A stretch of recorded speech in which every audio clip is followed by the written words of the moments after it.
Bonjour les amis, c'est Nicolas, je suis ravi de vous retrouver pour cette nouvelle vidéo. Noël approche à grands pas et inévitablement la question traditionnelle se pose, qu'est-ce qu'on va proposer comme bûche le jour du réveillon? Souvent le repas de réveillon, il est très copieux, très gourmand, on mange très tard et au moment où la bûche arrive, on est calé, on n'a plus faim. Alors si en plus de ça on se retrouve avec une bûche avec une crème au beurre bien mastoc, là c'est vraiment le truc fatal pour terminer le repas. Alors je sais pas vous, mais moi j'aime les bûches qui sont légères, qui sont fruitées, qui sont aérées, qui sont rafraîchissantes et qui vont finalement passer sans aucun problème après un repas ultra copieux. Je vous propose donc de réaliser ensemble une bûche de ce type. On va préparer la bûche Harlequin de Christophe Felder. Cette bûche est composée d'un insert à la fraise, d'une mousse au citron vert, d'un biscuit au citron vert et enfin d'un biscuit cuillère Harlequin. On viendra déposer dessus quelques meringues Harlequin ainsi que quelques morceaux de fraises fraîches. C'est donc une bûche qui est un petit peu technique, mais je vais vous la détailler au maximum. Vous allez voir, ce n'est finalement pas si compliqué que ça de la réaliser. Au niveau des ustensiles, il est nécessaire de disposer d'une petite gouttière pour l'insert, mais également d'un moule à bûche de ce type, idéalement en silicone, c'est plus facile pour le démoulage. On viendra assembler directement la bûche à l'intérieur du moule en silicone. Comme d'habitude, je vais placer dans la description de la vidéo tous les ingrédients nécessaires, donc vous n'avez pas besoin de commencer à noter pendant que vous visionnez la vidéo. J'ai mis la gélatine à ramollir dans un peu d'eau froide. Dans un poêlon, je verse la moitié des fraises ainsi que les feuilles de verveine fraîche. On va faire cuire la pulpe de fraise à feu doux. Quand les fraises sont cuites, on les mixe avec le mixeur plongeant. Quand les fraises sont mixées, on va laisser infuser pendant 10 à 15 minutes. Ça permettra à la verveine de bien diffuser ses arômes. Je filtre cette pulpe de fraise sur l'autre moitié de fraise restante. Tamisez bien pour extraire l'entièreté du jus. Je reverse le tout dans un poêlon. On ajoute ensuite le zeste d'un demi-citron vert. La pulpe est chaude, je peux y ajouter la gélatine bien essorée, mélangée convenablement pour bien dissoudre la gélatine. On verse cette préparation dans la gouttière recouverte d'un film alimentaire. Le film alimentaire facilitera le démoulage.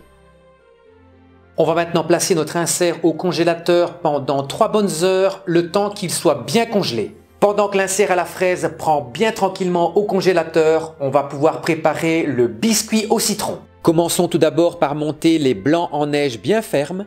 Lorsque les blancs sont bien montés, on y ajoute le sucre semoule pour les serrer. Ça permet d'obtenir une meringue française. J'incorpore ensuite le sucre glace, puis la poudre d'amande et enfin la farine. Mélangez délicatement à l'aide d'une maryse pour éviter de faire retomber votre meringue.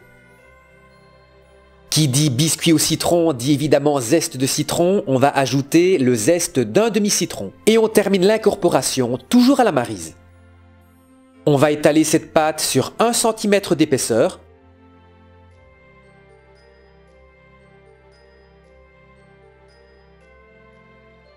Pendant la cuisson du biscuit au citron, on va préparer le biscuit Harlequin. C'est certainement la partie la plus délicate de la recette. Alors c'est simplement un biscuit à la cuillère, mais la particularité c'est qu'on va faire une partie rose, une partie jaune et on viendra pocher la pâte en traits rose, jaune pour avoir le côté Harlequin. Pour réaliser le biscuit cuillère, on commence tout d'abord par préparer la meringue française.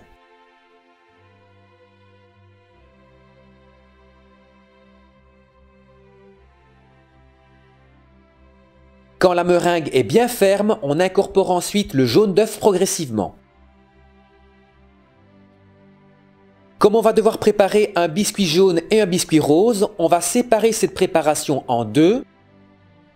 Dans la première partie, j'incorpore un tout petit peu de colorant rouge, il faut que la couleur soit rose. Mélangez bien pour incorporer convenablement votre colorant. Ne faites pas votre pâte trop claire car il reste à ajouter la farine. On ajoute enfin la farine tamisée et on mélange délicatement à la maryse, il ne faut surtout pas faire retomber la meringue. On recommence à présent l'opération avec le colorant jaune. De même, on incorpore la farine et on mélange délicatement avec la maryse. Pour réaliser les rayures, on va utiliser une douille à chemin de fer, partie lisse sur le bas. Assurez-vous de laisser entre chaque bande rose suffisamment de place pour pouvoir y insérer une bande jaune. S'il y a quelques petits trous, c'est pas grave, de toute façon la pâte va s'étaler pendant la cuisson.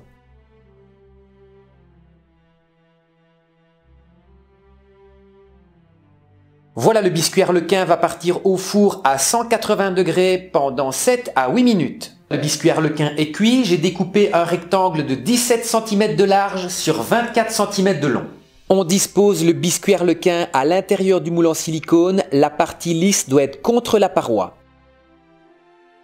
Il nous reste à présent à préparer la crème au citron vert. La première étape consiste à réaliser une meringue italienne. On va monter le sucre semoule à 119 degrés et puis on viendra le verser en filet sur les blancs d'œufs montés. Attention en versant à éviter les éclaboussures, le sucre est très chaud. Continuez à fouetter jusqu'à refroidissement. On va faire fondre la gélatine préalablement réhydratée. On y ajoute le jus de citron vert. Fouettez énergiquement pour bien dissoudre la gélatine. On verse ensuite le sucre semoule. Je viens ensuite zester un demi-citron vert. On va y ajouter un tout petit peu de meringue refroidie et on va fouetter énergiquement pour bien la dissoudre. Je verse cette crème sur la meringue froide. Il faut mélanger délicatement à la maryse pour éviter de faire retomber la meringue.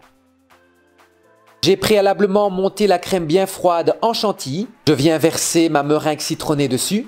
Il ne reste plus qu'à fusionner les deux appareils bien délicatement à la maryse. Il faut absolument que la gélatine se mélange bien partout. On va verser une petite quantité de cette mousse au citron à l'intérieur du moule. Je m'assure que la mousse se répartit bien partout à l'intérieur du moule, donc regardez pour éviter qu'il y ait des trous. On va à présent y déposer l'insert à la fraise. La partie arrondie doit se trouver au fond du moule. Allez-y délicatement et puis poussez bien l'insert dans le fond du moule. Il faut absolument qu'il soit bien recouvert par la mousse au citron. On vient ensuite recouvrir l'insert avec un peu de mousse. Lissez bien la spatule pour avoir la même épaisseur partout. Je viens enfin déposer le biscuit citron préalablement découpé, alors posez-le délicatement et poussez pour faire ressortir l'excédent de mousse. Il faut que votre biscuit citron arrive à la même hauteur que le biscuit arlequin. On va maintenant placer notre bûche au congélateur pour la faire prendre, laissez-la au minimum 6 heures. On va maintenant pouvoir préparer la meringue arlequine. On commence tout d'abord par monter les blancs en neige bien ferme. Quand ils sont bien montés, on incorpore le sucre semoule pour bien les serrer. Et on ajoute ensuite le sucre glace. Sur un papier sulfurisé, on vient disposer de belles petites boules de meringue.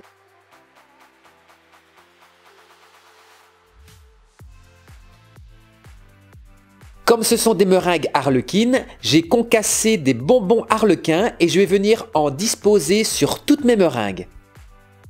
On va maintenant enfourner nos meringues arlequines pendant 1 heure à 100 degrés. Après avoir passé 12 heures au congélateur, la bûche est bien congelée. On va maintenant pouvoir passer à l'étape délicate, le démoulage. Après le démoulage, on distingue bien le palais à la fraise ainsi que le biscuit citron.